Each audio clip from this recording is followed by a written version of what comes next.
Japan. Pag malapit na 1 month before mag-expire, ginagawa nila 20% off.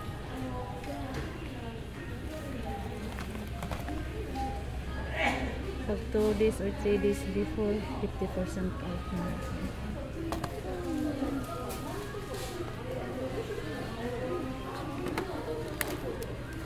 Ito na sale na to, 50% off na siya. Kailan ba ito mag-expire?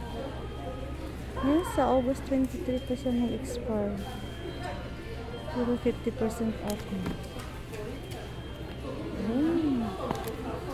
Ito din 50% off na. Ito 20% off.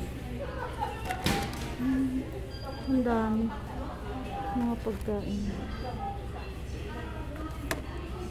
Ganito yung ginagawa dito sa Japan. Pag malapit mag-expire, 20% off, makatipid ka. Pag matsambahan mo rin. Pag malapit ka sa market. Sarap naman ito. 20% off.